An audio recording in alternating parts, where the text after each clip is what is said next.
visit St. George or Fort George Island and see one of our the crowning jewels out here, which I consider to be at least St. George Episcopal Church, named for me.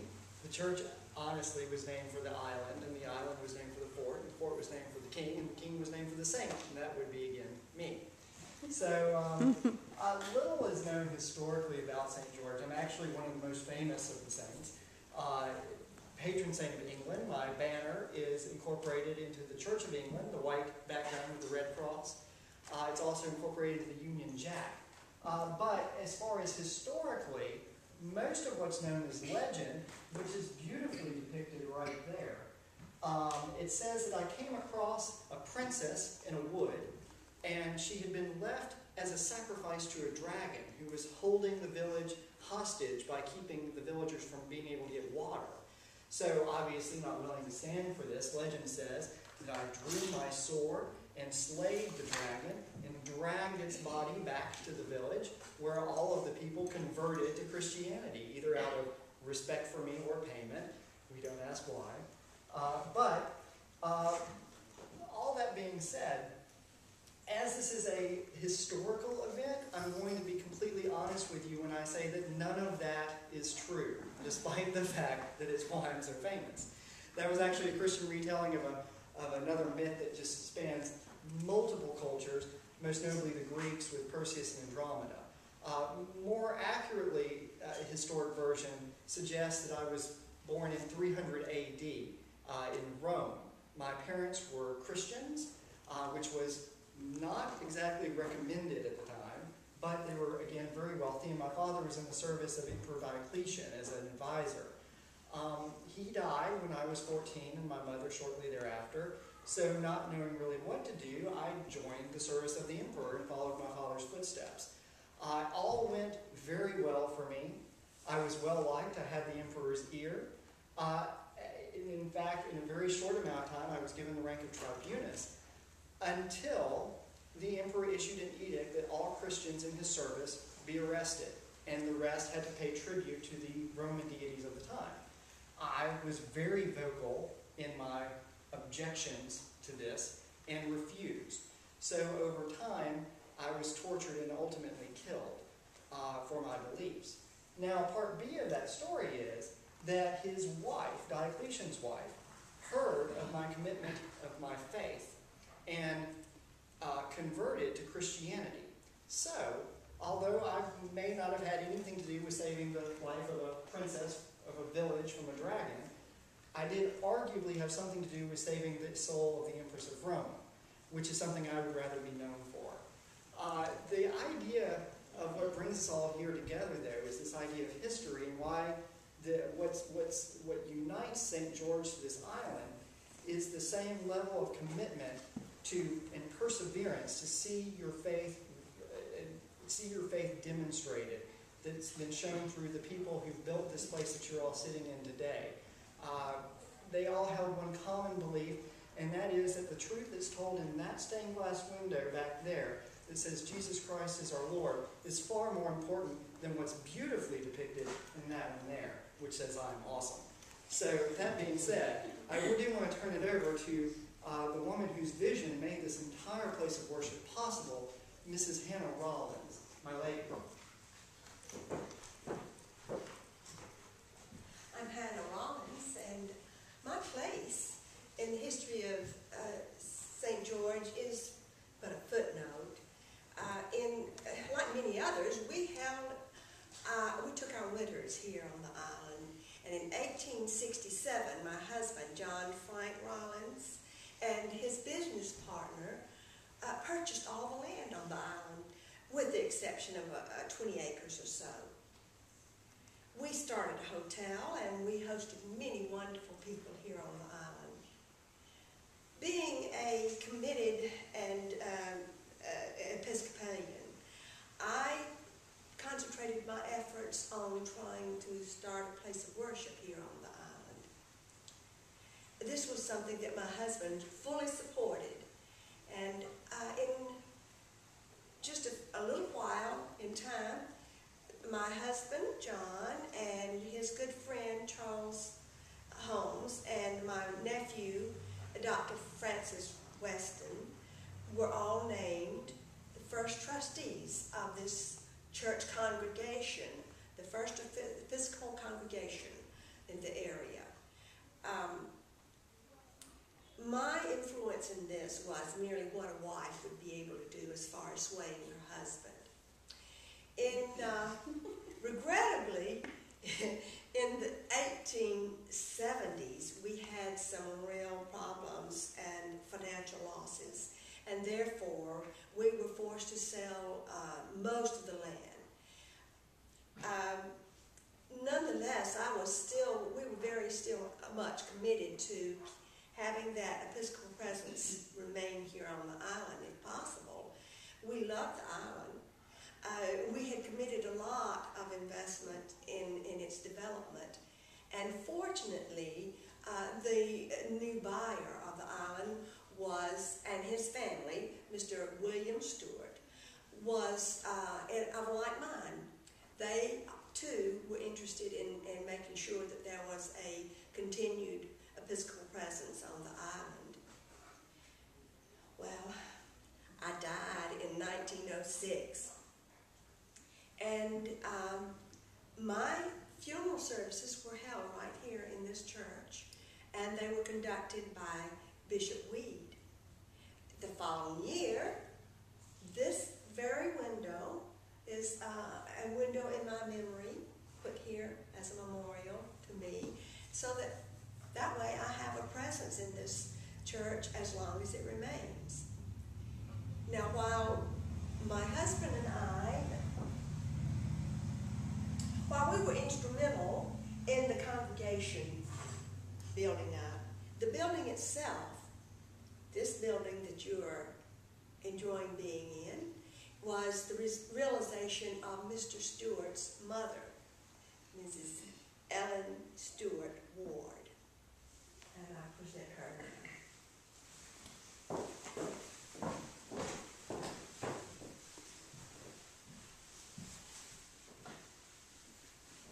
Good afternoon. My family was from New York, with a townhouse in the city and a lovely country estate on Long Island. After that dreadful war was concluded, my husband, the congressman, and I decided our winters should be spent with my children on this lovely island. We were blessed to be a part of the Episcopal congregation that met here, and I worked very well with the bishop of our time, John Freeman Young. Bishop Young had very big goals for a broader Episcopal ministry in this area, and these coincided with my similarly large purse and the Rollins goal of not having church services to be conducted in their parlor any longer. Mrs. Rollins' parlor was contained in her home, which you now know as the Kingsley Plantation House. All joking aside, by 1880 there were two congregations meeting in the area, one in a schoolhouse on Batten Island, and the other near where Governor Broward's house is located today. Of course, that was long before a Heckscher Drive was built. To go to town required boarding a boat. The present site for the church was generously donated by Archibald and Carolyn McIntyre, affording a location that was accessible by both groups. As such, all that was lacking by 1881 was a proper church building. My grandfather was business partners with John Jacob Astor, so, as one might expect, I was blessed with the means to see to this minor inconvenience. I met with Bishop Young in 1881 and donated $1,500 for the construction of this church building, leaving the details to him and his greater vision. Services were being held in this unfinished building by the end of that year, and construction was completed in 1882, with the exception of the windows. Not wanting to leave anything undone, I made another donation in 1883 for the installation of the very windows that surround you today, with the exception of the memorial window and the hallelujah windows that were installed in memoriam of notable church members. At the same time, the church women's group, calling themselves the St. Agnes Guild, raised money for and installed the bell. Young Mr. Dean, if you would.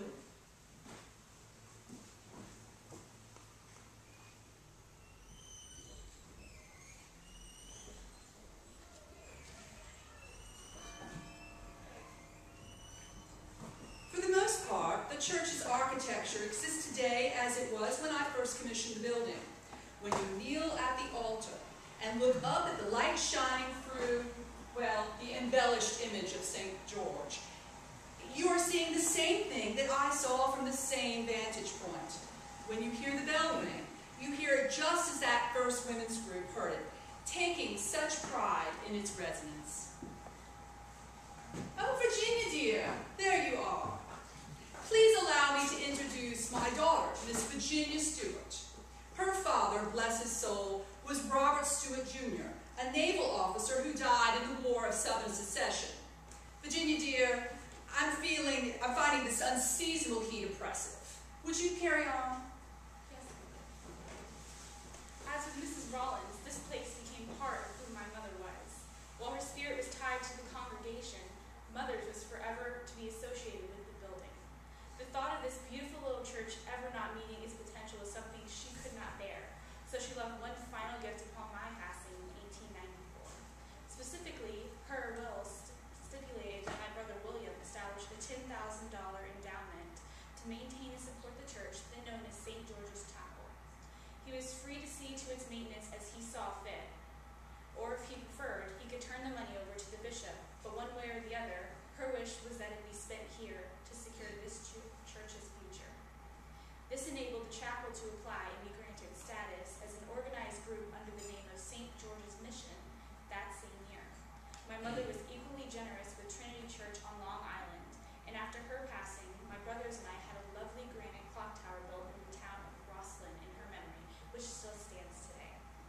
All these things being equal, Mother's money nearly facilitated what she believed to be the will of God. From Mother's perspective, this was an idea. It was actually her partner in this endeavor, the Bishop John Freeman Young, who not only recognized this calling, but paired it with an inspirational vision of what a church should be.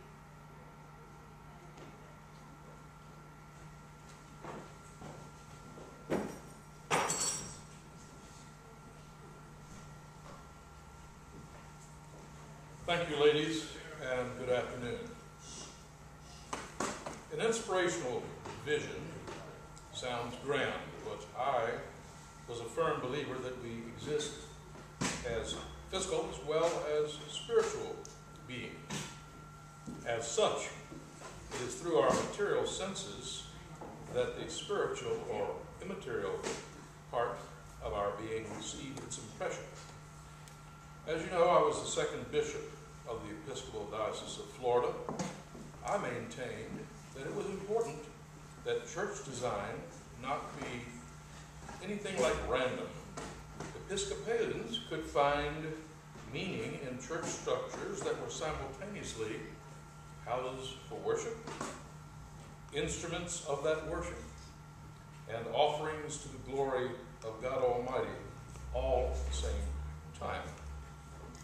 This was an idea that was so central to my belief that in the journal of the 40th Annual Council of the Protestant Episcopal Church in the Diocese of Florida, I wrote these words: "We must dwell here for a few moments to intimate to you how much meaning there is in a properly constructed religious edifice.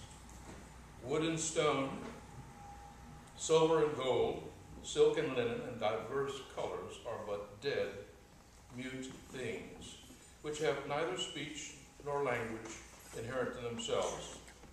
But under the hand of the cunning craftsman and skillful artificer, their voices are heard among them, each one entering into the grand harmony of their utterance, being but a louder or softer echo of the utterances of the voice of God Almighty."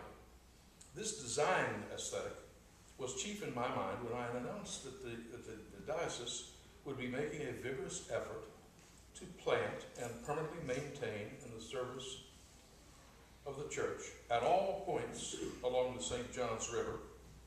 I advocated this during a sermon that I preached at St. John's Church.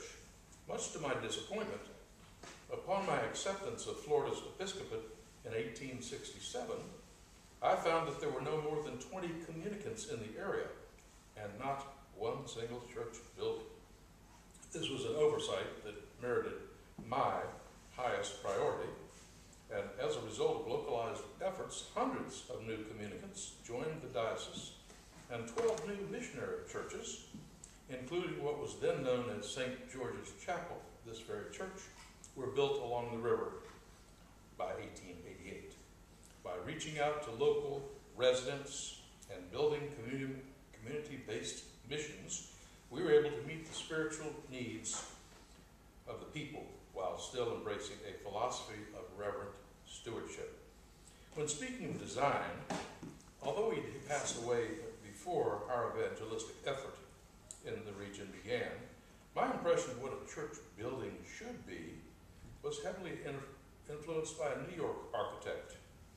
His name was Richard Upjohn, and during an earlier point in my career, I was an assistant minister of the Trinity Parish in New York City, and very impressed with that architecture.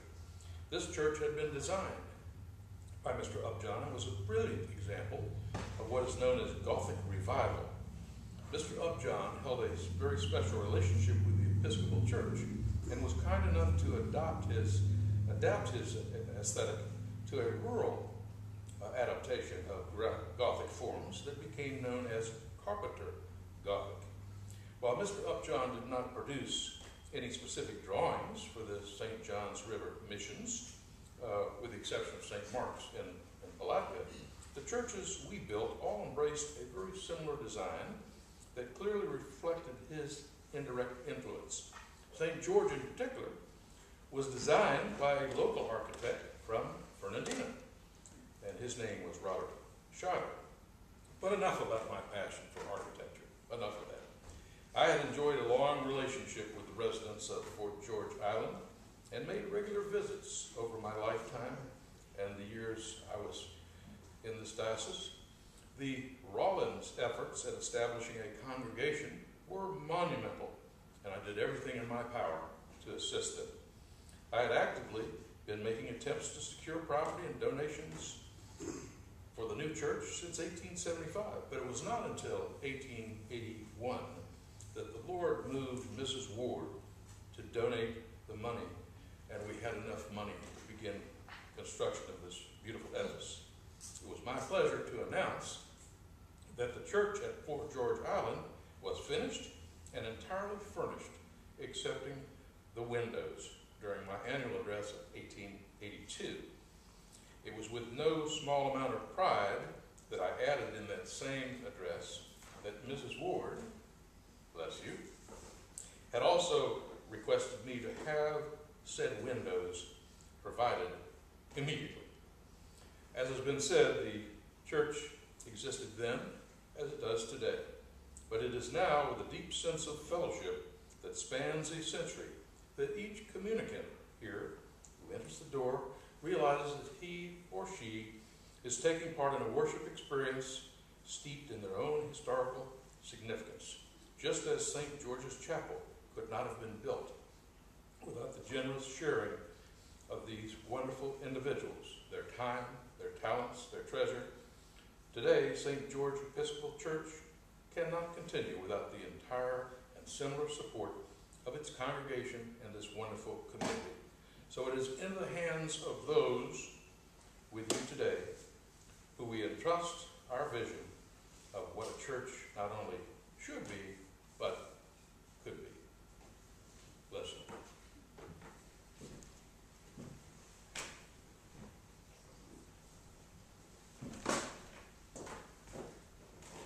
One common note that each member shares when they are greeted when they come to this church is with a sense of being welcomed home when they walk through the door. Although we would like to take credit for this phenomenon, what I actually believe it is, it's the Spirit of God speaking to them and telling them quietly in their own way that what it is to remind them what it is to care about something, the way that these historic figures here cared about their unique roles in answering a call made by God. Make no mistake, St. George did not sail through this century. We have had rough times, and for a period between the early 1960s to the mid-1970s, we even faced closure due to a dwindling congregation. But through an ongoing commitment to embracing the community of worship, we have not just endured, but thrived becoming known to the world as the little church that could, within our own diocese and literally throughout the world. 1976 marked the beginning of a renewal in our church's life, and by 1987, the congregation and the diocese jointly decided to restore the building using funds from our congregation, as well as a preservation grant from the state of Florida. This extra money allowed Mrs. Ward's original stained glass windows to be re-leaded and stabilized, and also covered upgrades to the ground to make the building accessible for people with disabilities. This restoration fostered a growth in membership, and by 1993, the church raised funds for a large addition to its parish hall, which you may have enjoyed having some lunch in a few minutes ago. And in 1996, we engaged in a mortgage burning ceremony. A long track record of financial independence, together with a dedication to grow and develop its unique ministries, has enabled St. George's Missions admittance to full parish status on January 24th, 2007, at the 154th Convention of the Diocese of Florida, where it was officially named St. George Episcopal Church, no longer St. George's. Since earning our new name, St. George has consistently met or exceeded every goal it has set for itself, and continues to be, per capita, one of the most productive and active parishes in the entire region. During a visit to our church, our current bishop, John Howard, commented that the official name of St. George corresponds with its missions and core beliefs, stating that, unlike many other churches in the diocese, the church at Fort George Island is named for the saint, not possessive of him, meaning that while our church may be named for St. George, it belongs to no one but God. It is that distinction that enables us to both appreciate and take steps to protect and preserve our past, while still being driven to constantly look forward to our future in making the world a better place. It is with powerful recognition that we act as stewards of this beautiful carpenter Gothic structure that so many people worked tirelessly for and gave so generously to achieve. We thank you for joining us and hope that you understand that just by being with us here today, we appreciate you as active participants in a long, rich history of people captivated by this little church on the island. And of course, we offer you a standing invitation to be part of our future. Thank you very much.